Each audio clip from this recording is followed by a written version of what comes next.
Assalamualaikum warahmatullahi wabarakatuh. Perkenalkan, nama saya Devi Triani, NIM 2104020008. Baiklah, saya di sini akan menjelaskan tentang presentasi bisnis.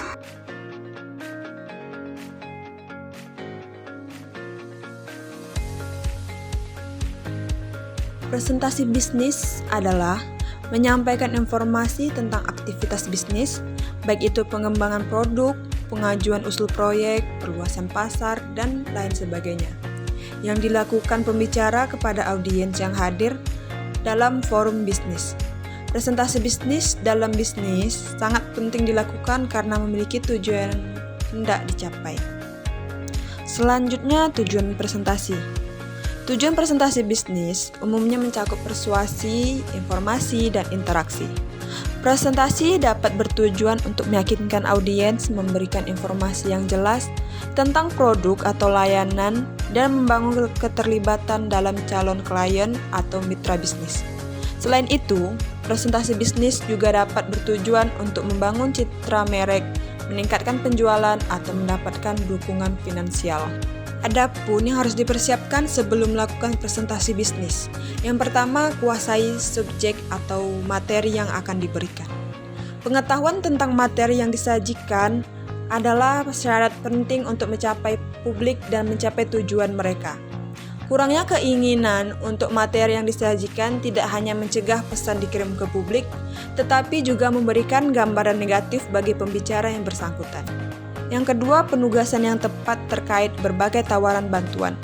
Selain kontrol yang baik atas materi, pentingnya juga bagaimana pembicara mencapai tujuan dengan berbagai alat presentasi komersial, seperti tanda, label, overhead projector, transparasi, slide, komputer, grafik, kartu grafis, kaset, TV, proyektor, dan lain sebagainya.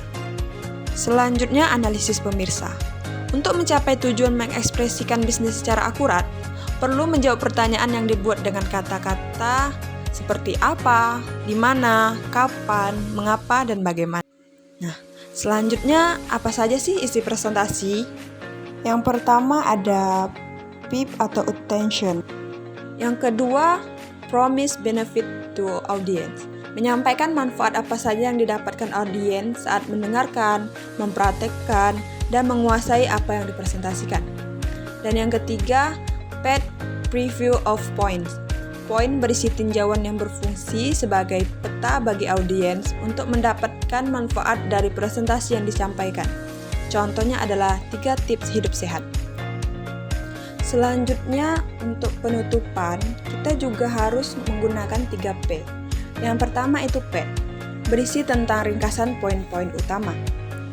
Yang kedua ada promise, menyampaikan kembali apa saja manfaat yang didapatkan audiens saat mendengarkan dan menguasai apa yang dipresentasikan. Dan yang terakhir ada PIP, poin yang berisi ajakan untuk bertindak. Selanjutnya ada poin-poin penting yang bisa dimasukkan dalam presentasi bisnis. Yang pertama, gagasan kreatif bisnis. Yang kedua ada analisis pasar dan pemasaran. Yang ketiga ada strategi pemasaran. Yang keempat ada analisis produksi. Yang kelima ada proses produksi. Selanjutnya ada rencana pengembangan usaha, analisis keuangan, analisis dampak dan risiko usaha, analisis lingkungan bisnis, dan produk yang akan dihasilkan.